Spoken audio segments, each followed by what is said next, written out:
9 de la noche con 1 minuto. ¿Cómo están? Bienvenidos. Bienvenidas a esta edición de AM a través de la Red Paraguaya de Comunicación. Todos los domingos al término del Saber Va Contigo, ya cerrando Humberto y Hugo Rubín, puntual como siempre. Nosotros arrancamos ahora esta emisión. ¿Cómo estás, mi querido Enrique? ¿Qué tal, Santiago? Mi saludo a la teleaudiencia. Y bueno, vamos a tocar el tema de la semana, creo yo, ¿verdad? Porque tuvimos una semana cargada con noticias violentas, con delincuencia. Tenemos un nuevo secuestrado en el norte del país, 4 personas que están secuestradas en este momento. Todavía no se sabe quién fue el autor, qué grupo fue el autor de este secuestro, pero más allá de eso, de tratarse de otra célula aparte del EPP, estamos hablando de la creación de otra célula en el norte del país.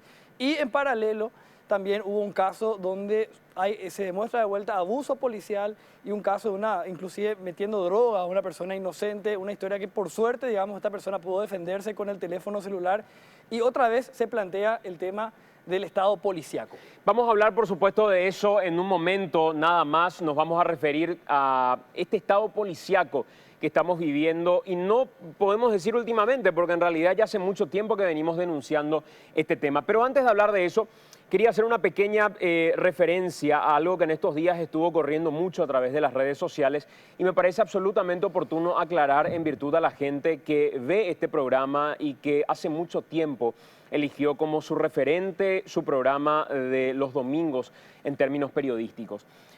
Varios protagonistas del ámbito político y varios referentes incluso de medios de comunicación estuvieron diciendo que prácticamente es una cuestión inminente. Incluso el senador Mario Abdo Benítez aseguró que este medio ya fue adquirido por el Grupo Cartes, por el presidente de la República o por el Grupo Nación de Comunicaciones, como sea.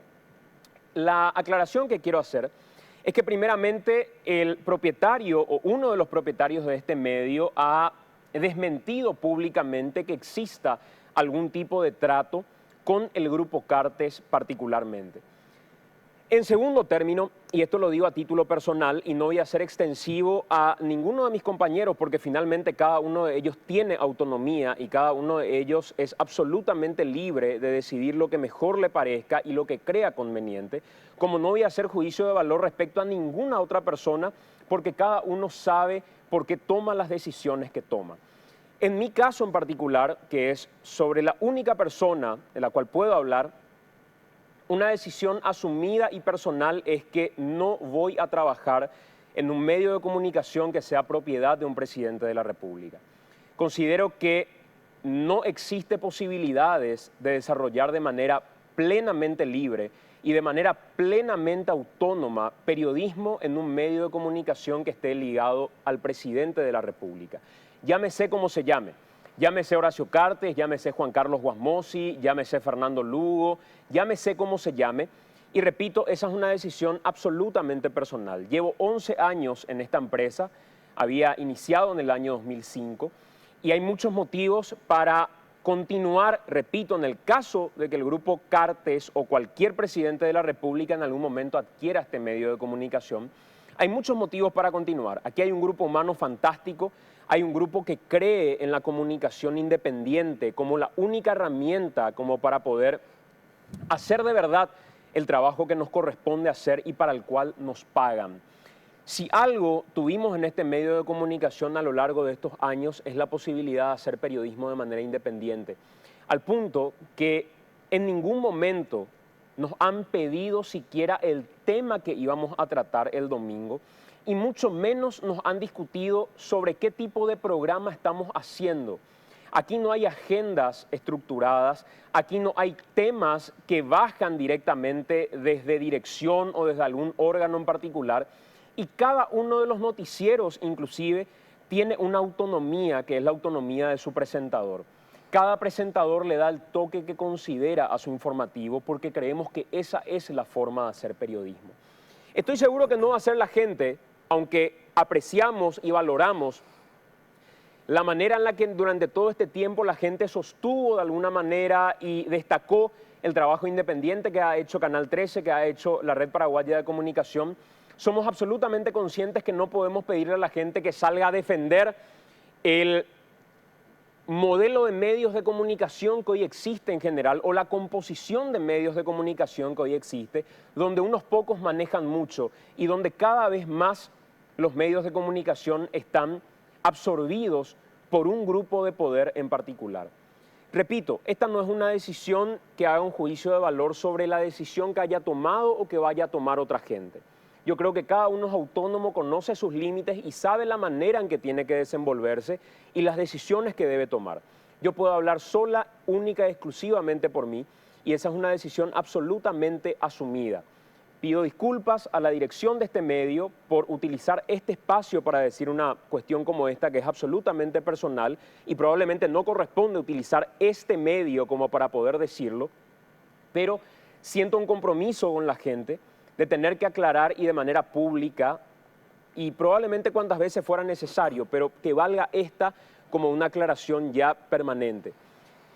No sé cómo puedan darse los días de aquí en adelante, no sé si efectivamente ese rumor del cual hablaba Mario Abdo Benítez pueda o no concretarse, porque repito, el propietario de este medio ha aclarado que no existe una conversación con el Grupo Cartes en particular, y yo creo que eso efectivamente es así, confío de manera plena que eso es así.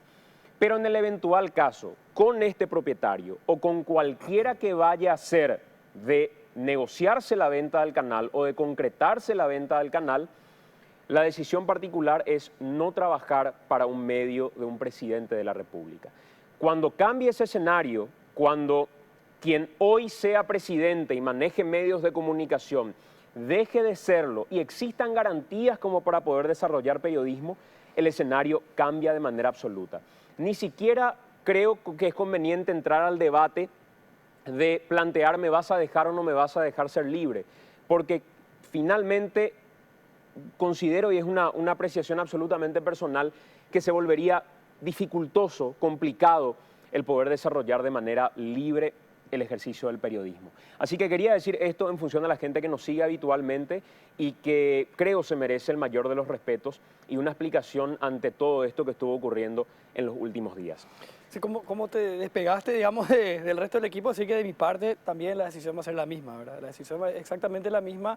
Y también reafirmar esto que decías respecto al tema de los noticieros, los informativos. A mí me toca estar al frente de dos informativos que van de lunes a viernes, y en los dos, efectivamente, el estilo, los temas pasan absolutamente por decisión del conductor y en todo caso un consenso con el equipo de producción que es el Noticiero Tercera o de Minuto a Minuto, que son los dos programas que me toca conducir de lunes a viernes. Y también aclarar que de mi parte la decisión es exactamente la misma. Y una decisión que se valora, y cuando digo cada uno es autónomo de tomar una decisión, es porque esto ya fue conversado incluso con el equipo de AAM y finalmente cada uno tiene la libertad de poder decidir.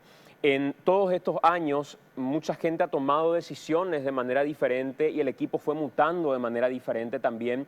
Y hoy conseguimos una solidez importante respecto a las convicciones del grupo que trabaja con nosotros y que está vinculado de alguna manera al equipo de AAM, que finalmente el compromiso que tiene es entregar información de calidad, sea en este canal o sea en el lugar al que continuemos finalmente desarrollando nuestra tarea. Así que yo me consta, sé que muchos de los integrantes del equipo de AAM tienen exactamente el mismo pensamiento, pero hoy no considero apropiado hablar en nombre de, porque finalmente cada uno es autónomo de tomar la decisión de acuerdo a lo que mejor le parezca y dentro de un ámbito de absoluta libertad. Finalmente de eso se trata.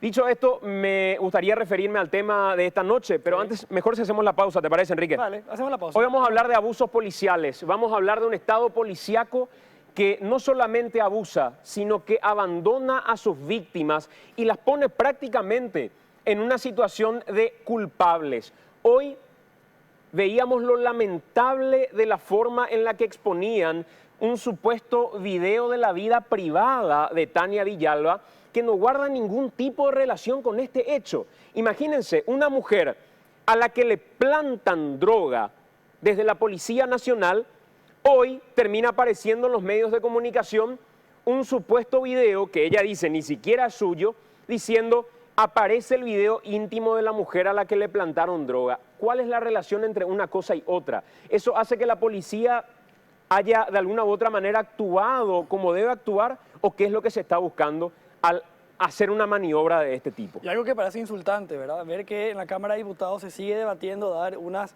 super atribuciones a la Policía Nacional, teniendo a un Richard Pereira, por ejemplo, que hasta ahora está gastando casi 40 millones de guaraníes por mes en su tratamiento sin recibir ninguna asistencia del Estado, que finalmente fue el Estado, fueron los policías quienes lo dejaron en esa situación. Habiendo otros casos de gatillo fácil, otras víctimas de policías que fueron apareciendo en los últimos días, la Cámara de Diputados no se decide entre si dar o no unos superpoderes a los policías. El debate que fue postergado para dentro de 20 días más, hasta algo que parece un insulto. Vamos a tener hoy, Santi, una entrevista exclusiva con Richard Pereira, hijo, y también con Richard Pereira, padre. Esta noche, y bien lo decía Enrique, va a hablar con nosotros Richard Pereira, y atiendan ustedes al testimonio de este hombre que quedó postrado en la cama y hoy sin poder moverse siquiera debido a los abusos por parte de la policía. Un hecho absolutamente grave, donde la policía después de los abusos prometió asistencia. ¿Qué pasa hoy con Richard Pereira? El testimonio que van a escuchar es de terror y es desgarrador. A la vuelta de la pausa, venimos y damos continuidad a esta edición de AM por la RPC.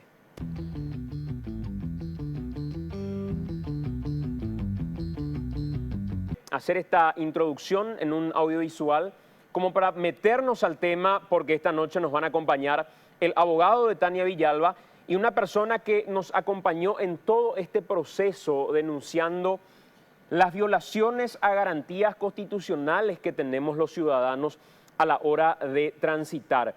En aquel debate que a veces era tomado como algo en contra de la Policía Nacional, sí, o que inclusive desafiaba a las estructuras del poder, llamando a la desobediencia, decían algunos, es el doctor Jorge Vasconcelos, que va a estar con nosotros, una persona que en varias ocasiones y en varios capítulos de AM nos ha hablado respecto a la importancia de las garantías constitucionales y, entre otras cosas, respecto a la importancia de la presunción de inocencia. Esas acusaciones que nunca van acompañadas de un debate, hay que decir, ¿verdad? Porque el doctor Vasconcelos siempre propone un debate en torno a los temas, pero ese debate siempre se le cierra. Y decíamos fuera de aire, otra vez, doctor Vasconcelos, ¿verdad? Otra vez tuvimos que llamar a Vasconcelos porque otra vez hay un caso que tiene que ver con abuso policial, sí, abusos de fuerzas del orden en realidad, porque acá metemos Policía Municipal de Tránsito, Patrulla Caminera y ahora Policía Nacional, es increíble.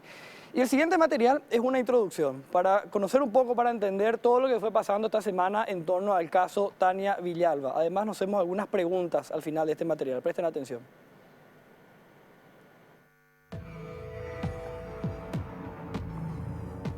Lo que para Tania Villalba empezó como un día normal, común y corriente, el martes 11 de octubre, terminó siendo una real pesadilla encerrada toda una noche entre cuatro paredes de la celda de una comisaría. Fue al trabajo como lo hace siempre y al terminar la jornada laboral y regresar a su casa, ocurrió lo inesperado. Manejaba por la avenida Mariscal López a las 17:30 horas cuando recibió orden de un policía para que detenga la marcha y se haga a un costado. Eran 4 los efectivos policiales que aparecieron en la escena, 3 hombres y una mujer. La primera señal de irregularidad fue que no existía ninguna barrera en el lugar. La segunda, cuando le pidieron a Tania alejarse del lugar donde estaban, al punto de llegar a una especie de yuyal, según su relato. En ese momento, le pidieron documentos personales, registro y habilitación del auto. Tania respondió que ese control le correspondía a la patrulla caminera. Ahí mismo le pidieron bajar del auto e iniciaron un forcejeo. Tania llamó al 911, pero recibió como respuesta que ellos no podían intervenir y se lavaron las manos, desligándose de cualquier responsabilidad y recomendándole a Tania acudir a la comisaría de la zona. La tercera irregularidad fue que la mujer policía que formó parte del supuesto procedimiento de control no llevaba placa que la identificara. No, voy a hablar, ¿usted quiere coimear? Una vez que Tania abandonó el vehículo, empezó a grabar a los oficiales de manera a que quede registro audiovisual de lo que iba pasando. Mira, me metieron en este callejón, ahí voy a grabar todo. En este callejón me metieron y ¿sabes qué? No tiene ni mi uña dactilar esas cosas. Yo le llevo ahora mismo eso, no voy a irme ni un lado hasta que mi papá. Uno de los efectivos policiales ingresó al auto con la supuesta intención de constatar que todo esté en orden y se encargó maliciosamente de meter una bolsita con 316 gramos de cocaína para luego sacarla y acusar a Tania de posesión de droga. Un modus operandi de terror. Quienes deberían encargarse de resguardar y velar por la seguridad del ciudadano son los primeros en apuñalar su inocencia y terminar por acabar con la poca confianza que sobraba en la credibilidad de los efectivos policiales. Tania identificó al uniformado que metió la droga en su vehículo y lo declaró posteriormente ante la fiscalía. Sin embargo, tuvo que lidiar primero con el abuso de autoridad que pisó absolutamente todos sus derechos, pasar una noche privada de su libertad y someterse hasta a un examen de toxicología. Desde todo punto de vista, se falló en el procedimiento y se abusó de la autoridad que corresponde a un organismo estatal. El jefe de la Comisaría 11 Metropolitana, el comisario Sergio Paredes, negó que haya existido irregularidades y reafirmó que son controles que se realizan constantemente y de forma aleatoria. La investigación quedó a cargo de la Unidad Especializada número 2 de la lucha contra el narcotráfico, a cargo del fiscal Isaac Ferreira Villamayor. La agente fiscal de esa unidad, abogada Lorena Ledesma, ordenó el jueves 13 de octubre la detención preventiva de quienes participaron del procedimiento. Los efectivos policiales oficial primero Gustavo Narváez y el suboficial segundo Arnaldo Lescano guardan reclusión en la penitenciaría de Tacumbú. A su vez, la suboficial Petrona Ovelar se encuentra en la comisaría de mujeres por el lapso de 10 días, en tanto que el comisario Sergio Paredes fue enviado a la agrupación especializada según lo dictado por el juez Óscar Delgado en la noche del viernes 14 de octubre. Hace pocos meses, Luis Rojas, en ese momento ministro de la Secretaría Nacional Antidroga, reconoció que el 70% de la SENAT tiene vínculos con el narcotráfico. Tenemos estructuras dentro de la SENAT subordinadas al narcotráfico. Dentro de la misma SENAT. Lógico. ¿Cómo podríamos quedar con la tranquilidad de que se lucha contra la corrupción cuando los más corruptos son los mismos organismos que deberían anularla? ¿Cómo volver a salir a las calles con la mínima garantía de que realmente se vela por nuestra seguridad y no se busca lucrar a costa de nuestra inocencia? ¿De qué manera debemos pedir a quienes nos representan que de una vez por todas se haga cargo de depurar los organismos llenos de corrupción que nos escupen en la cara? ¿Hasta qué punto de abuso debe llegar este nuevo rumbo para que deje de defender lo indefendible? Hoy, para no pasar un mal rato y una noche en el calabozo, tenemos que salir a las calles con cámaras encendidas a mano y un Dios a quien pedir que, por favor, no aparezca por arte de magia una bolsita de cocaína en la guantera del auto. No, yo no sé qué, ustedes me metieron, yo vi cuando él metió en mi auto, me metieron en... Esta es la muestra de un Estado policíaco. Esta es la muestra de un Estado que abusa de su poder y permite que ese uniforme termine siendo el uniforme de criminales que tienen carta verde para hacer lo que se les antoja.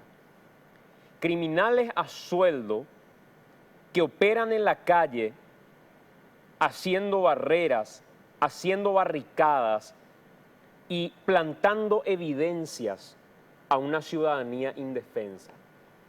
Lo peor de todo es que estos criminales que se manejan bajo un esquema de extorsión operan con conocimiento de los altos mandos, tanto de la policía como del Ministerio del Interior. Porque si no fuera de esa manera, no se permitiría que la policía siga operando en las calles, extorsionando en barreras, o por ejemplo, imágenes que hoy vimos, y en instantes les voy a mostrar el video, en la zona de la Avenida España, con una patrullera y 2 conos haciendo exactamente los mismos controles de siempre. Así opera, señores, la Policía Nacional. Por supuesto que me van a decir hay buenos policías y estamos absolutamente de acuerdo, pero nos estamos refiriendo hoy a la policía que abusa de su poder, porque esa es la policía que incumple con su misión. La otra policía que opera bien como debe ser, está recibiendo un sueldo para ello. Es su deber y su tarea constitucional actuar bien. En contrapartida, hay gente que aquí está lucrando y teniéndose uniforme, donde reciben una formación profesional, gente que recibe armas y recursos del bolsillo de todos los ciudadanos y que sale a delinquir posteriormente. No nos planteamos hasta hoy de manera seria un debate que tenga que ver con las garantías de los ciudadanos. El otro día decía a través de la RPC y hoy reitero, recalco esto. Hay gente que dio su vida por lograr y por conquistar garantías que tienen que ver con la presunción de inocencia, entre otras cosas. Los derechos fueron conquistados con sangre, sudor y lágrima por generaciones pasadas.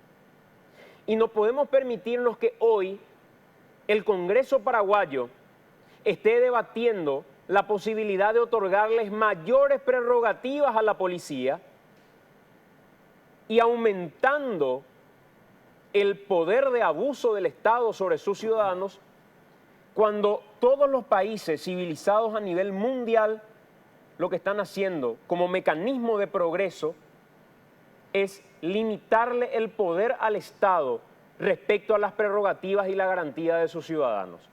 Mientras el mundo se debate eso, Paraguay se debate la posibilidad de retrotraerse a una época de abusos donde el gobierno no es capaz de administrar un Estado democrático con sus normas y con sus leyes que permiten que todos los ciudadanos puedan circular libres, salvo que tengan un problema con la justicia.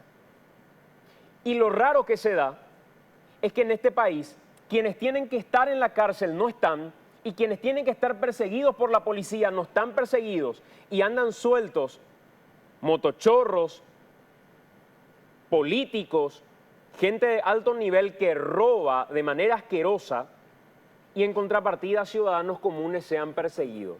Esos debates no nos planteamos.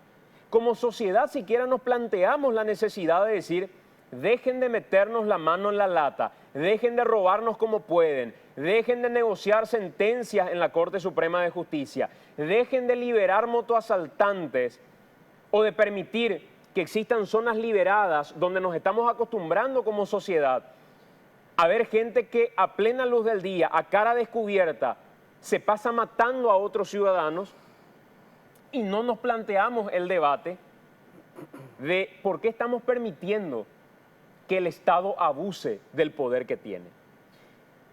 Lo que se hizo con esta chica Tania sirve hoy como una muestra de varios casos que ya se presentaron en realidad. Sí, y decir nomás, Santiago, si es que esta ley ya estaba vigente, probablemente nunca iba a darse a conocer el caso de Tania. Probablemente ella iba a caer como culpable, no siquiera a debatir siquiera si es que hubo o no una manipulación falsa de evidencia por parte de la policía. Y lo que vos decías respecto a que se maneja estos esquemas funcionan con impunidad, con conocimiento de la comandancia, conocimiento del Ministerio Público, no es algo que nosotros estamos presumiendo solamente, ¿verdad? Es algo que es efectivo así. Y van a ver ustedes en el siguiente material que en diciembre del año pasado ya hubo una denuncia de un grupo de jóvenes que se acercaron hasta el diario Última Hora, hizo una denuncia contando que estaban siendo víctimas de un esquema de extorsión por parte de algunos policías. Mencionaron, por ejemplo, policías de la comisaría Cuarta, quienes 8 meses después dispararon a Richard Pereira. Probablemente Richard Pereira haya estado en ese grupo de personas que denunció a la Policía Nacional en diciembre del año pasado. Si es que el comandante, ministro del Interior o alguien de una autoridad máxima hubiese leído el diario y dice, ah, mira, acá hay una denuncia de vecino de comisaría Cuarta. Y en esa denuncia, los jóvenes dicen, sí, varias veces ya contamos a la comandancia, contamos a la policía y las consecuencias para ellos eran peores. Según cuentan este antecedente, es lo que vamos a ver a continuación. Un archivo. 8 meses antes ya funcionaba el esquema, ya se denunció a los mismos policías que después terminaron disparando a Richard Pereira. Algunos casos, algunos antecedentes de caso de gatillo fácil, abuso policial y el esquema de extorsión de los policías en nuestro país. Voy a hablar. No voy a hablar. Ustedes quieren coimear. No voy a hacer. El caso de Tania Villalba no es el único ni el primero en el que queda en evidencia un esquema de abuso, extorsión y delincuencia por parte de policías. Si nos fijamos en historias anteriores, pareciera que Tania estuvo a un paso de ingresar a un esquema de extorsión que no la iba a soltar nunca, tal como ocurrió en otros casos. Richard Pereira no tuvo tanta suerte para salvarse de las extorsiones, pero sí para poder contar la historia. Luego de ser escogido, Richard y sus amigos eran forzados sistemáticamente a entregar un monto de dinero a un grupo de uniformados de la comisaría cuarta. El trato era muy claro. Si no aportaban su cuota, serían detenidos por tenencia de drogas o directamente ejecutados. Una noche, Richard, un joven sin antecedentes de ningún tipo, se negó a dar su aporte y los policías cumplieron con su parte del trato. Le detuvieron y le dispararon a matar. A Richard le pusieron de rodillas, le dispararon e intentaron abrir una de sus manos para ponerle un arma para simular que hubo resistencia. Por suerte, Richard sobrevivió y el caso pudo salir a la luz. Sin embargo, quedó parapléjico. Los responsables de este hecho son el suboficial Johnny Orihuela y el comisario Jorge Ignacio Zárate, ambos ya procesados. Pero ninguna pena será suficiente. Aun si al final del proceso se les da la pena máxima, cuando salgan de la cárcel, Richard va a seguir con las consecuencias de lo que le hicieron. Lo peor de todo es que esto se pudo haber evitado. En diciembre del 2015, un grupo de jóvenes que prefirieron guardar el anonimato denunciaron al diario Última Hora que estaban siendo víctimas de un esquema de extorsión de esta misma comisaría, la Cuarta Metropolitana. Ni el comandante de la policía, ni el ministro del Interior, ni el viceministro de Seguridad, nadie hizo nada. Es así que se permitió que este mismo grupo siga operando 8 meses más hasta que dispararon a Richard Pereira. Se pudo haber evitado, pero no se hizo nada. En junio del 2012, el suboficial Narciso Cañete Cáceres disparó contra el estudiante Anderson Medina en un episodio de gatillo fácil en Ciudad del Este, dejándole secuelas de por vida. Tras un largo proceso, en abril de este año el policía fue declarado culpable y fue condenado a 5 años de cárcel. La condena aún no quedó firme, ya que la defensa de la víctima consideró que 5 años son muy poco y presentaron una apelación. Pero grande fue la sorpresa de los familiares de Anderson cuando un día, por televisión, vieron al mismo suboficial Narciso Cañete participando de un procedimiento en la policía de Asunción. Declarado culpable, nunca este hombre fue sancionado por la institución policial. Simplemente fue trasladado a Asunción y sigue operando tranquilamente y como si nada en la capital. Hace unos meses, los padres de estas 2 víctimas de gatillo fácil se reunieron en Asunción con el comandante de la policía, quien públicamente pidió disculpas por lo ocurrido y les aseguró que recibirán la asistencia económica que les corresponde. Un par de días después, el mismo comandante salió a decir que esta asistencia será imposible por falta de presupuesto. Hoy, Richard Pereira gasta millones y millones de guaraníes por mes en su tratamiento. Su padre, su sustento, ya no puede trabajar y su única ayuda es de la comunidad, que con polladas y rifas brinda pequeños aportes, que más que una ayuda económica, es una ayuda anímica. El Estado abandonó totalmente a esta familia que está en esta situación directamente por su culpa.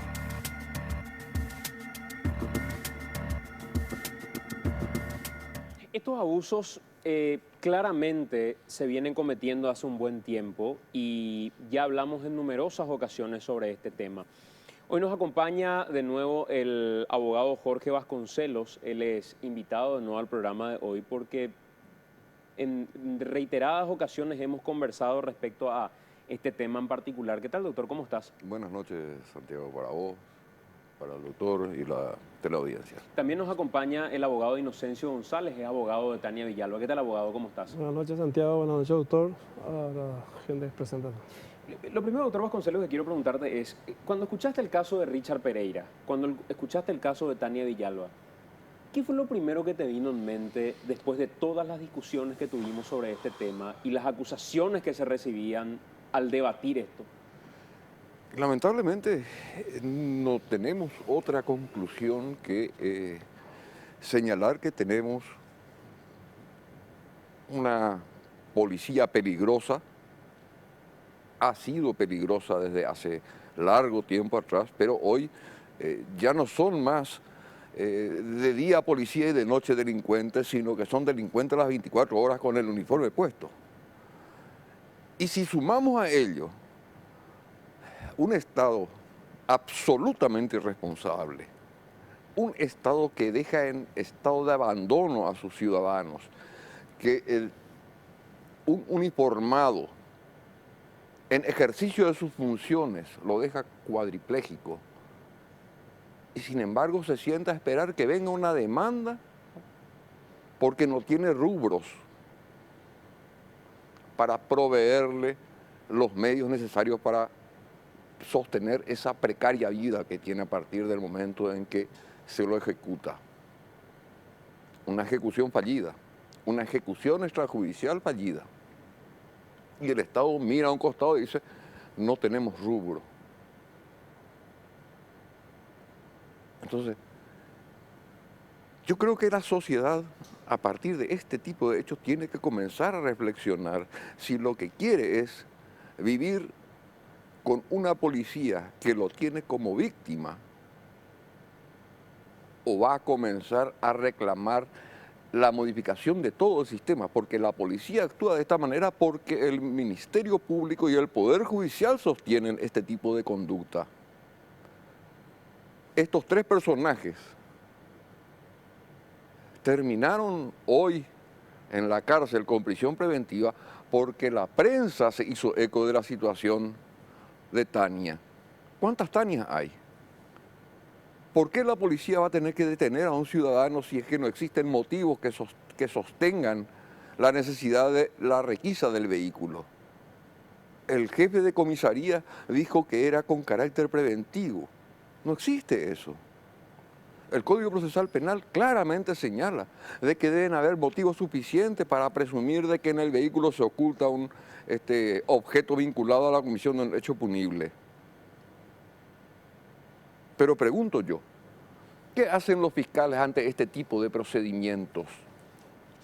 ¿Convalidan o sancionan el abuso de autoridad? No sancionan el abuso de autoridad. ¿Y por qué no sancionan el abuso de autoridad? Porque tenemos un parlamento que se debate entre darle más atribuciones o menos atribuciones a la policía, pero se olvidó definitivamente de que el actuar de la policía tiene que estar regulado por la ley y los abusos tienen que ser castigados. No tenemos una ley que establezca una sanción al policía que actúa con abuso en el ejercicio de sus funciones. Vamos camino a declararnos un Estado fallido. Vamos camino a que la ciudadanía no tenga una institución en quien encontrar reparo. Doctor González, por si haya sido poco todo lo que pasó Tania en medio de esta situación, hoy le publican un supuesto video diciendo, este es el video íntimo de Tania Villalba. Ella negó y dijo, yo no soy la del video, ojalá fuera la del video por el cuerpo que tiene, pero no soy yo. Pero ¿cómo tomar cuando a través de un medio de comunicación que es propiedad de un presidente de la República, se publica algo como eso habiendo el Estado abusado de su poder tan recientemente? Justamente el día de ayer me había llamado del diario Popular, creo que Julio Lescano, algo por el estilo, el periodista de ayer, y me había comentado de lo que lo que se están circulando en el WhatsApp, ¿verdad? Y le dije yo que era imposible. Pero acá ella aparece, me dice, ¿verdad? Entonces yo le digo, no, mira, sinceramente te digo que es imposible. Pero llámame en 5 minutos que yo te voy a hablar un poco con Tania. Doctor, discúlpame que te interrumpa, aunque sí. fuera Tania. No, por a eso, eso por eso. iba, pero discúlpeme Sí, que sí, interrumpa. Aunque fuera Tania. Claro, ¿Y si es que? Tania puede hacer de su vida lo que se le antoje. ¿En qué inciden los hechos que la convierten en víctima de la acción policial? Absolutamente de El hecho de acuerdo. que tenga una vida sexual desordenada si fuera ella. O como se le cante. Lógico. Como se le cante, es su vida privada y está protegida por nuestra Constitución Nacional, es Sí, privado. por la Constitución en su letra, no por la Constitución en la conducta En de la las conducta autoridades. de las autoridades. ¿Ustedes piensan accionar a raíz de esta publicación? Efectivamente, estábamos hoy conversando con el padre y con Tania y estamos en eso, estamos consensuando esta situación de accionar formalmente contra el diario. ¿Por qué Tania actuó como actuó en medio de este procedimiento? Ella consultó antes y dijo, voy a pasar este video a todas partes, lo hizo de motu propio porque ella creía que lo tenía que hacer. Cuando sucedió todo, vos en algún momento le dijiste, tranquilízate porque nos estamos metiendo con gente poderosa. Incluso hay un momento donde en medio de una entrevista con la RPC, ella corta la comunicación y nos aclara que estaba cortando porque desde frente de su casa le estaban tomando fotografías policías. Así mismo. Ella hoy está en una situación comprometida frente a la fiscalía. ¿Está en una situación comprometida, Sí. doctor? Así mismo es, Santi. Efectivamente, y no solamente frente a su casa, frente mismo a la fiscalía fuimos fotografiados por policías de civiles. Pero lo que estaba diciendo el doctor Vasconcelos es cierto, no sabemos si son policías o son delincuentes, las 24 horas estamos ya avasallados en nuestra integridad física, estamos, no sé, el ministro del Interior, el comandante en jefe de la Nación, el presidente de la República, no sé por qué no toma carta en el asunto. Esto es peligroso. Estamos ante una situación estamos desprotegidos. Acá no estamos hablando, doctor, de un hecho aislado. Recordarás que cuando hablamos de barreras de la policía caminera, la patrulla caminera, hablábamos de un caso que se había presentado en Encarnación, Sí. donde mataron a una persona. 28-29 de agosto del 2013, mataron a cintarazos a una persona. A cintarazo. Sí, por no llevar casco. El policía se saca el cinto, el policía de tránsito se saca el cinto y mata a una persona a raíz de esto. Pero tenemos otro caso que ocurrió antes en Villarrica cuando a un requintista lo ejecutan por no haberse detenido en una barrera. Lo bajan del vehículo, lo arrodillan y le meten un balazo. El policía terminó condenado a 5 años por homicidio accidental. 5 años. Sí, señor. Tenemos el caso de Richard Pereira, donde el esquema básicamente operaba diciendo, si vos no me pagás una cuota que me tenés que pagar, yo te voy a perseguir, yo te voy a plantar droga, yo te voy a hacer esto, te voy a hacer aquello. En el caso de Tania no había ocurrido algo similar, ella no tenía amenazas de nada, para ella fue absolutamente casual esto que pasó, doctor. De ninguna naturaleza, jamás recibió ninguna amenaza. Ella es una chica emprendedora, es comerciante, es diseñadora de calzado, es licenciada en comercio, es licenciada en administración de empresas. Siempre tuvo una vida normal hasta que le truncaron prácticamente la vida a estos delincuentes, como dice el doctor Vasconcelos. Y también está el caso de Narciso Cañete, que hablábamos y decíamos que finalmente por televisión los familiares víctimas de Narciso Cañete ven y dicen, el hombre todavía está libre. O sea, estamos en una situación donde por eso hablamos de la protección.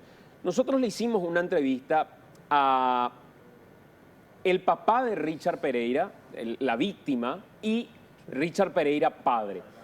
Ellos hablaron para AM, pero antes, si estamos con el móvil en vivo, me gustaría ir hasta exteriores, donde está nuestro compañero Ricardo Alderete, porque En principio teníamos intenciones primeramente de hablar con Tania Villalba, creo que ella tuvo una situación familiar. Se descompensó porque ya tiene un problema gástrico, ¿verdad? Es un poco severo, ¿verdad? Se descompensó y se fue a San José de los Arroyos en la casa de su tío. Tiene una situación familiar. También. Y estamos frente a la comisaría de mujeres con nuestro compañero Ricardo Alderete, que está desde ese lugar. Ricardo, muy buenas noches. Buenas noches, Santiago, buenas noches, Enrique, y a toda la mesa que integra el programa hoy. Sí, estamos acá frente a la comisaría 17ª Metropolitana de Mujeres, donde en este momento guarda reclusión la suboficial ayudante Petrona Ovelar, que como se había dictaminado pasaría 10 días aquí y de no existir, digamos, una orden contraria, ella pasaría, pasando estos 10 días, al Buen Pastor, digo bien. Ella continúa en ese lugar, Ricardo. Intentamos en algún momento hablar con ella. ¿Qué te dijeron? Sí, efectivamente, Santi. Yo entré hasta el lugar para hablar con la comisaria principal. No quiso responder ninguna de las preguntas que le hice. Petrona está acá. Ella me dijo ya está durmiendo. La abogada se había retirado hace unos minutos nada más. Así que incluso aprovecho el momento porque la producción había dicho que hablaba con la abogada, que ella podría sin ningún problema llegar hasta acá y poder conversar también con nosotros desde este lugar. Ajá, bueno, vamos a estar atentos entonces, Ricardo, a esa situación. Vamos a volver con vos en breve nada más. Acá hay mucha gente que me está reportando en este momento que fue víctima de policías de la comisaría 11. Y hay mucha gente que lo está haciendo de manera anónima y que nos está pasando datos que tiene que ver con el mismo proceder de delincuentes con uniforme de la comisaría número 11. Enrique, conversamos con Richard Pereira. En este caso, Richard Pereira, Santi, como veíamos recién también, con denuncias contra gente de la comisaría cuarta, y finalmente son ellos los que terminan disparando contra Richard Pereira, un suboficial, y el propio comisario que estaba participando de este esquema de extorsión. Hablamos en una entrevista exclusiva con Richard Pereira desde su lugar de tratamiento. Él está en un centro de rehabilitación, nos contaba él, también con su papá, que están gastando cerca de 40 millones de guaraníes en forma mensual. Hace un mes y medio que están recibiendo asistencia en este lugar, una asistencia que es íntegra, digamos, desde el trabajo psicológico, desde la fisioterapia, etcétera, etcétera. El papá es un hombre que trabajaba de herrero, ya no puede trabajar, porque justamente se dedica a tiempo completo a ayudar a su hijo. Su hijo trabajaba en la reparación de teléfonos celulares y recién ahora está empezando de vuelta a poder manipular algunos teléfonos celulares. La única ayuda económica que están recibiendo ellos es la que reciben por parte de la comunidad, que hace polladas, rifas. De repente un mes pueden donarle 2 millones de guaraníes, de repente 1 millón de guaraníes, cosa que es nada. Ellos están gastando 40 millones de guaraníes en forma mensual sin tener de dónde sacar esa plata.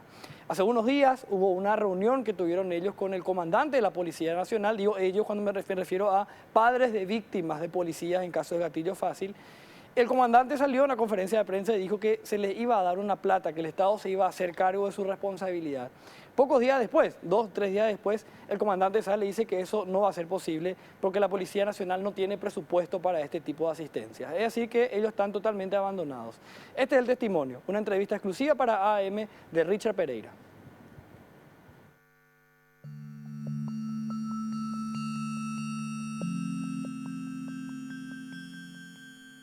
Llevaba una vida normal, trabajaba,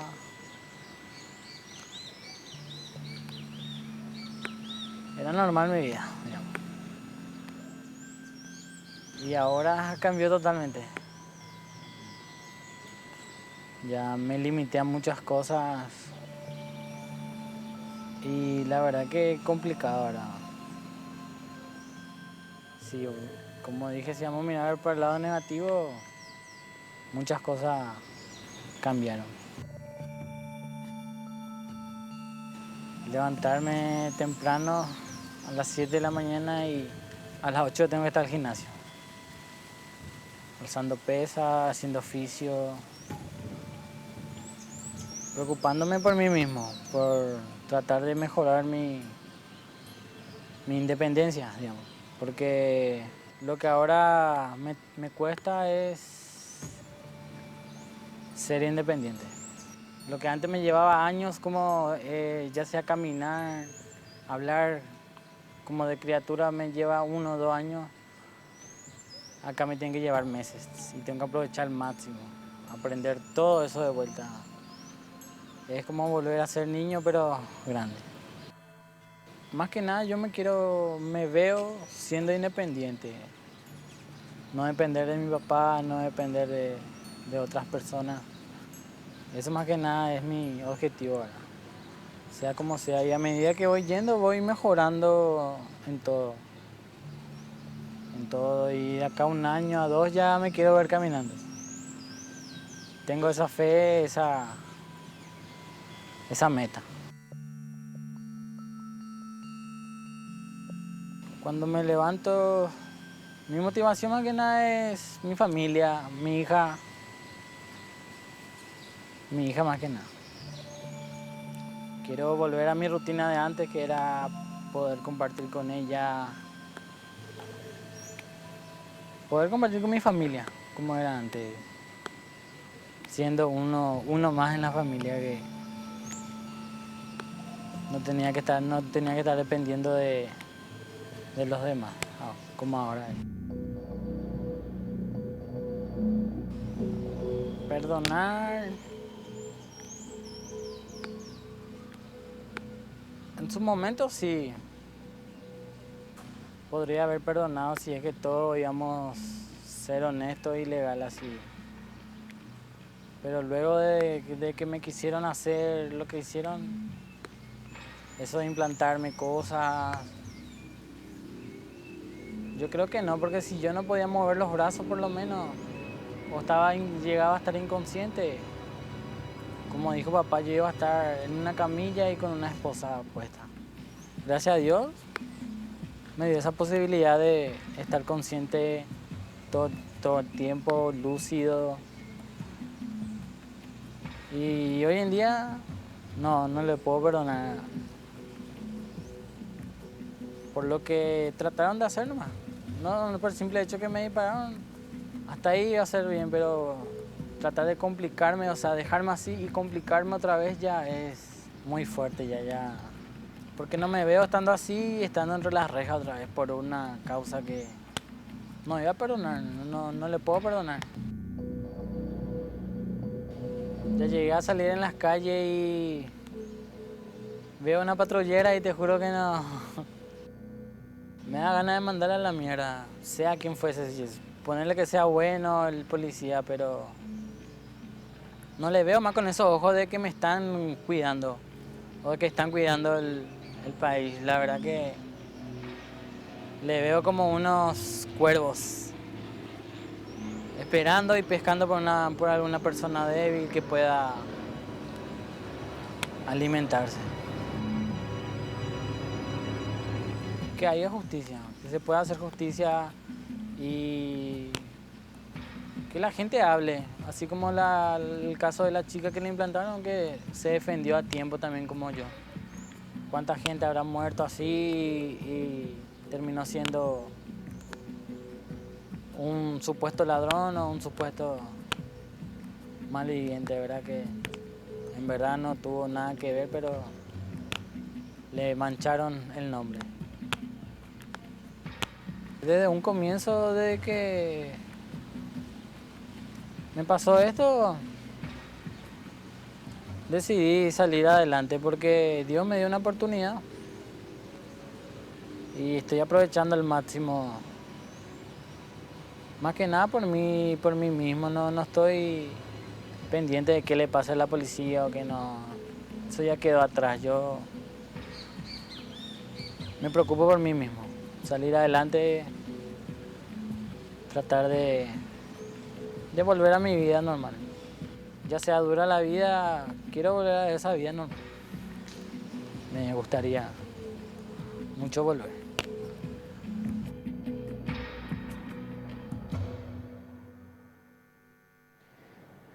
Al hombre no solamente lo dejaron postrado en una cama. El Estado se comprometió para las cámaras en un show y en un espectáculo público que se hizo con altos mandos de la Policía Nacional a brindarle ayuda. Hoy él sobrevive gracias a apoyadas que hacen sus vecinos. y él se paga un tratamiento que le cuesta 40 millones de guaraníes en Serenif, por sus propios medios. No solo, y lo relata el propio Richard, lo dejaron postrado en una cama que dice él, yo hasta perdonaría que me hayan hecho eso. Como de hecho lo perdoné. Pero lo que no perdono es que después de haberme dejado postrado en una cama, hayan querido sostener la idea de que yo tenía droga. O sea, no solamente me dejaron postrado, también me quisieron enviar a la cárcel después de eso. Esta es una muestra nada más de ese estado policíaco al cual nos estamos refiriendo hace mucho tiempo. Y por supuesto que hay gente que lo permite. Porque si hablamos solamente de estas cuestiones y nos escandalizamos cuando a alguien se lo deja postrado en la cama o cuando se da un caso como Tania y el resto del tiempo asumimos el discurso de patoteros que no quieren que se hagan controles, porque de eso nos han tratado aquí. Pero si en algo vamos a insistir es en la necesidad de que este Estado, a través de sus órganos de gobierno, respete los derechos de la ciudadanía. Escuchar de esta manera, doctor, a Richard Pereira, marca un poco el calco de la sociedad en la que estamos viviendo. Sí. Santiago, hay una serie de elementos que se desprenden de todo esto que estamos conversando. El hecho mencionado de que se haya, frente a las cámaras de televisión, las autoridades policiales hayan dicho que lo ayudarían a Pereira económicamente. ¿Por qué tendrían que ayudarlo? No es un acto de caridad el que deben realizar, es el cumplimiento de la obligación de responsabilidad por los hechos propios de sus funcionarios que debe ser asumido. Pero nos vienen desde la Procuraduría General de la República a decir, tanto le hemos ahorrado al Estado. Lo que planteamos, lo que proponemos es tener un Estado irresponsable. Y eso es más grave, porque hecho el daño, nadie asume, el Estado no asume la responsabilidad de reparar económicamente el daño o por lo menos intentar soportar las condiciones de vida de la persona que ha sido dañada. Nosotros, me han dicho por las redes sociales, por Twitter me han dicho que vaya al Brasil. ¿Por qué voy a tener que ir al Brasil? Yo vivo acá. Pero si voy a un país un poco más desarrollado culturalmente que el nuestro, a un país en el que sus instituciones funcionen o funcionan, tengo la certeza de que un hecho de esta naturaleza inmediatamente es cubierto por las autoridades, es soportado económicamente por las autoridades. Para eso está el Estado, no para perseguirnos, no para dejarnos prostrados en la cama, no para dejarnos en estado de inseguridad absoluta, sino para protegernos. Entonces tiene que haber un cambio desde lo cultural. Y mientras eso no se produzca, vamos a seguir en la misma línea. Ellos actuando mal y nosotros reclamando como lo venimos haciendo, asumiendo el riesgo de que nos critiquen, asumiendo el riesgo de que nos controlen, porque de hecho nos controlan. Desde el Ministerio del Interior, un alto funcionario del Ministerio del Interior puso en tela de juicio la versión de esta chica Tania diciendo que 300 gramos es mucho para que un policía lo maneje. Que el costo de 300 gramos de cocaína es una barbaridad, poniendo en tela de juicio la versión de la víctima. No tengo ni me interesa saber cuánto salen 300 gramos de cocaína. Pero lo que sé, lo que evidentemente 300 gramos de cocaína rinde 5 millones de guaraníes por actuación policial. Que otra vez se reutiliza. Pero lógico. Posteriormente. Nosotros tenemos que hacer una pausa y a la vuelta de la pausa vamos a seguir hablando de este tema, porque a la vuelta de la pausa vamos a hablar con el papá de Richard Pereira y él nos va a contar cuál es la situación que vive hoy este hombre luego de los abusos policiales. Y vamos a escuchar también las declaraciones de la jefa de Relaciones Públicas de la Policía Nacional, Elisa Ledesma, que en declaraciones a la RPC, en un momento dijo, no justifico el hecho. Y recalcó, no justifico el hecho. Pero si existe oferta, es porque existe demanda, refiriéndose a las coimas que reciben los policías. Fíjense eso a la vuelta de la pausa. El papá de Richard Pereira habló con nosotros también para AM. Su testimonio es fuerte y me decía nuestro compañero Ricardo Alderete, quien estuvo realizando esta entrevista, que probablemente haya sido la nota más difícil que le tocó hacer en todo este tiempo, por el testimonio de Richard, por el testimonio del padre y por la manera en la que el Estado abusa y abandona. Vean el material.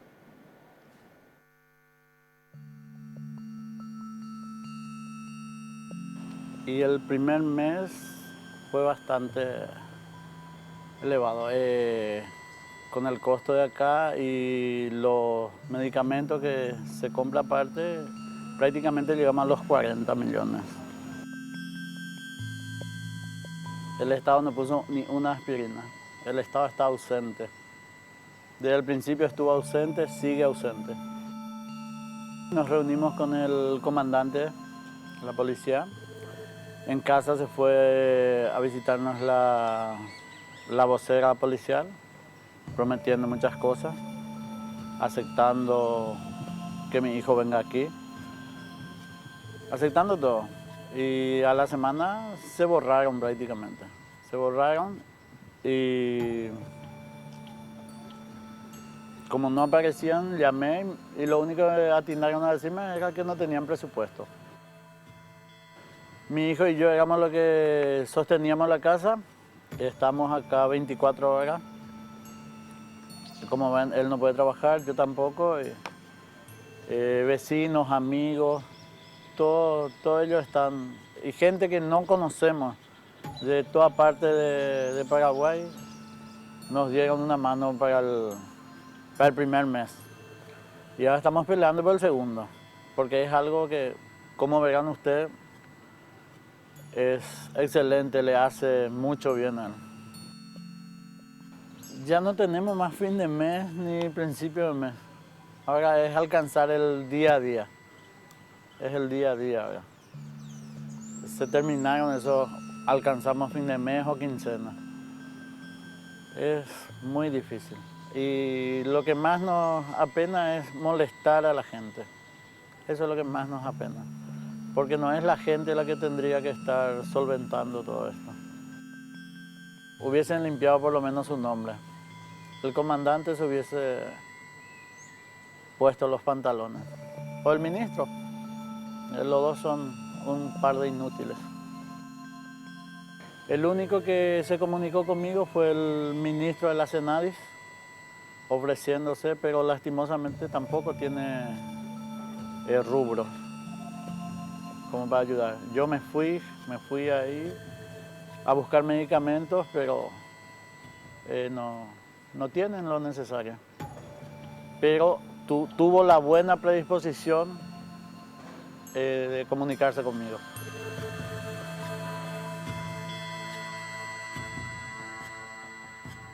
Nos apena tener que molestar a la gente, decía el papá de Richard Pereira. A modo de conclusión respecto a este caso, abogado, hoy lo que pasó con Tania Villalba, incluso comparando con lo que pasó con esta otra gente, termina siendo ínfimo, lo cual no implica que no haya sido tremendamente grave. Sí, así mismo es, Santi. Y Tania confía en Dios y confía en que la justicia hará sus trabajos. Y confiamos plenamente de que llegaremos al punto final con objetividad y tratar de que se le castigue a estos delincuentes realmente. Ya vamos a escuchar enseguida lo que decía la comisaria Ledesma y vamos a ir también hasta Ricardo Alderete en Exteriores. ¿Cómo se puede sostener y admitir que el Estado se haga a un lado respecto a una responsabilidad que es absoluta, única y exclusivamente del Estado? me parece inadmisible. Yo ni siquiera me animaría a buscar algún tipo de justificación porque sería nada más que una excusa. Y lo grave, lo gravísimo de la situación de Tania es de que evidencia de que no se trata de un hecho aislado, sino forma parte de un patrón de conducta que se sigue desde las fuerzas policiales. El caso de este muchacho, el caso de esta chica, determinan de que nos encontramos ante una fuerza policial que tiene prácticas corruptas y delincuenciales. Y desde el Estado no se toman las medidas para corregir esa situación, no se toman las medidas ni siquiera para prever sanciones desde el Parlamento. Se les da el mismo trato que se les da a cualquier ciudadano de a pie y hasta en algunas oportunidades se benefician con la suspensión condicional del procedimiento y terminan sobreseídos a cambio de la donación de unos cuantos litros de leche, como ocurre con aquellos que son sorprendidos en las barreras conduciendo en estado de ebriedad. Lamentablemente seguimos con la historia, la fantasía de que hay condenados por manejar en estado de ebriedad. No hay uno solo. Todas las soluciones se plantean por la vía de la suspensión condicional del procedimiento, inclusive en casos donde hay homicidios protagonizados por gente que conduce de manera imprudente, estando alcoholizados. Doctor, mucha gente pregunta, ¿por qué tendría que ser responsabilidad del Estado lo que son sus hizo? agentes? Eso quiero en materia de derecho administrativo hay dos tipos de responsabilidades que determina la obligación del Estado. La culpa ineligiendo y la culpa incontrolando. El Estado los ha elegido, el Estado no los ha controlado. Esa es la realidad. No se trata de una responsabilidad personal, se trata de la responsabilidad del Estado. Son, desde el momento que tienen un uniforme, que actúan en nombre del Estado. Claro. Está desde Exteriores Ricardo Alderete. Ricardo, vamos con vos. Sí, Santiago, estamos acá frente a la comisaría nuevamente, ya en compañía de la comisario Martina. Ella me confirma que entró acá Petrona Ovelar el día 14 de octubre. Se quedaría acá entonces un lapso de 10 días, lo que correspondería a que el día 24 ella salga acá si es que no existe una orden contraria, comisario. Según reza el oficio judicial, son 10 días de permanencia, más 2 días hábiles que corresponden a los sábados domingos, sería día 26 en este caso. Si hay una resolución contraria, eso obviamente dispondría de sus medidas alternativas. Con su defecto debería ser trasladada a la Casa del Buen Pastor en esa fecha. ¿Cuáles son sus horarios, comisario, acá, los horarios de Petrona que cumple ella? Los horarios normales adecuamos por un tema de seguridad de 16 a 17 horas para sus visitas. ¿Y eso corresponde también a la abogada y sus abogados? El defensor tiene acceso a esta dependencia en el horario correspondiente de 07 horas a 22 horas. ¿El día de hoy en qué momento se retiraron sus abogados? El día de hoy ella no fue asistida por su defensor. Estuvo el día de ayer hasta alta hora de la noche y posteriormente se retiró. Día de la fecha no estuvo por acá. Son las palabras del comisario Santiago acá en la comisaría 17ª Metropolitana de Mujeres, donde guardia reclusión Petrona Ovelar, su comisario ayudante del caso, ¿verdad?, recientemente muy bien ocurrido. Muchas gracias, Ricardo, muy amable. Ricardo Alderete desde Exteriores conversando con nosotros. Ya vamos a retornar en otro momento con él. Abogado, ¿cómo continúa la causa de Tania Villalba en particular de aquí en adelante? Bueno, se están haciendo las diligencias pertinentes del caso, ¿verdad? Ayer creo que se hizo la incautación de los libros de novedad de la Policía Nacional, de la Comisaría 11. Se han pedido informes de lo que ya estaban pasando en Canal 4 del audio de lo que Tania llamó al 911.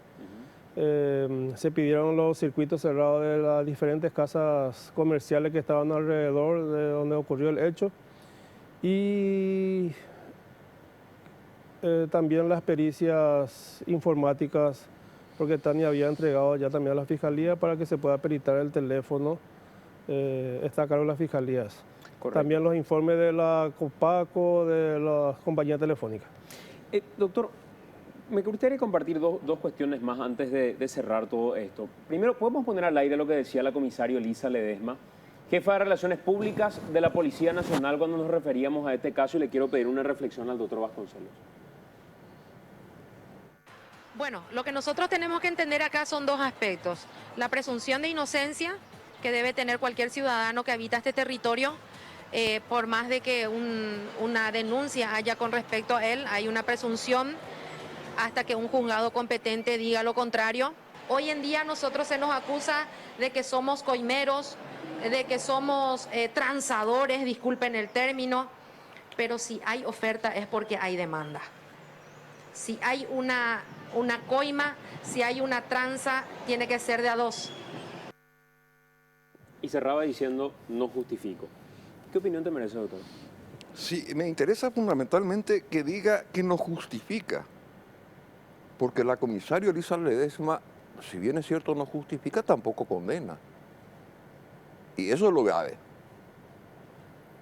No justifica, pero asume la defensa de sus camaradas, recordándonos lo que nos cansamos nosotros de recordarle todos los días, que es la vigencia de la presunción de inocencia. La presunción de inocencia para los policías corruptos.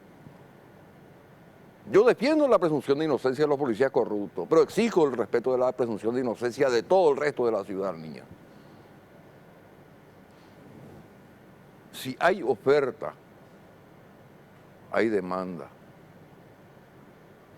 Yo no he visto de que Tania haya ofrecido nada.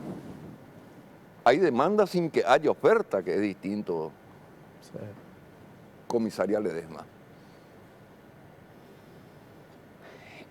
Preparamos un material que tiene que ver con lo último que queríamos abordar en el programa de hoy, la famosa ley Pastor Coronel. Porque en medio de todo esto, cuando estamos debatiendo que las grandes sociedades evolucionan limitando el poder del gobierno respecto a las garantías de los ciudadanos, Paraguay lo que debate es cómo limitar la garantía del ciudadano respecto al poder de su gobierno. Fíjense en la ley Pastor Coronel.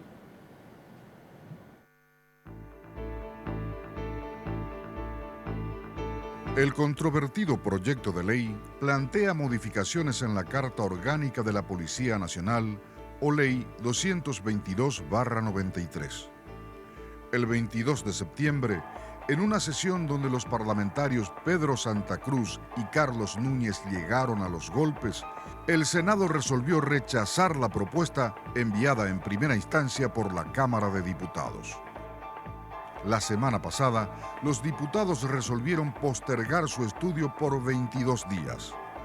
El proyecto plantea ampliar atribuciones a los efectivos policiales para que los policías realicen detenciones sin contar con orden judicial o fiscal.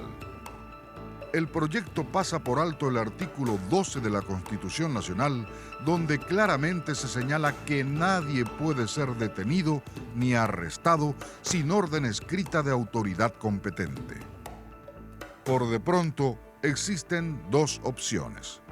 La opción de la Cámara Baja, que busca la ampliación de atribuciones policiales y la detención de personas de manera preventiva. Y la opción de la Cámara Alta, que busca el total rechazo del proyecto de ley. Los diputados señalan que el punto de la discordia del proyecto de ley es una transcripción del artículo 239 del Código Procesal Penal y que no existe ningún tipo de ampliación de atribuciones de los efectivos policiales. La propuesta es encabezada por la Comisión de Legislación de la Cámara Baja, compuesta por los colorados Bernardo Villalba y Óscar Tuma, y los liberales Asa González y Juan Bartolomé Ramírez. Con la modificación de la legislación, los parlamentarios buscan frenar el avance de la inseguridad en el país, pero atropellando de cierta forma las libertades. El polémico pedido de modificación de la Carta Orgánica de la Policía Nacional tiene reminiscencias de la época dictatorial.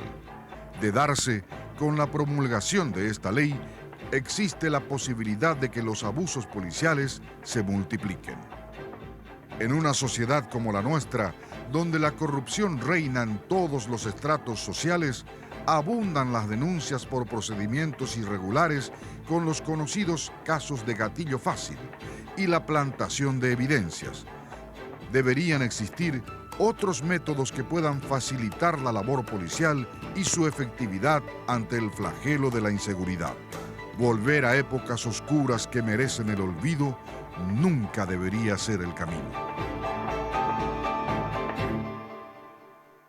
¿Por qué Paraguay debate esto cuando el mundo está debatiendo cómo limitar el poder del Estado o del gobierno respecto a las garantías ciudadanas? El camino en el mundo es en un solo sentido. Se habla del derecho penal mínimo, de la mínima intervención, de la justicia restaurativa, de la justicia reservada para casos graves, etcétera, etcétera, mediante la aplicación del principio de oportunidad, la suspensión condicional del procedimiento, etcétera, etcétera. Mientras en el Paraguay seguimos el mismo camino, pero en sentido inverso. Cada vez tenemos mayor cantidad de leyes de carácter represivo, se expande el derecho penal y la sociedad se encuentra inerte frente al Estado. Decía, ni siquiera tenemos una ley de responsabilidad policial por sus abusos. Lo básico, que a la atribución de una facultad se corresponda como contrapeso la amenaza de castigo por el abuso de esa facultad, no hay en el Paraguay. Te agradezco, doctor, por acompañarnos. Cuando guste. Doctor, gracias por estar con nosotros. Gracias, y en lo que nosotros podamos ayudar para seguir insistiendo respecto a los abusos de poder por parte del Estado, un Estado que a través de sus órganos de gobierno, por lo visto, no sabe manejar elementos que la democracia marca a la hora de utilizar sus fuerzas públicas, vamos a seguir denunciando. Así mismo. Gracias, doctor. Gracias, muy amable. Santi. Vamos a hacer la pausa. A la vuelta de la pausa vamos a hablar de algo que paraliza a nuestro país cada vez que se da debates, porque estamos prendidos al televisor respecto a qué es lo que pasa en Estados Unidos con Donald Trump y Hillary Clinton.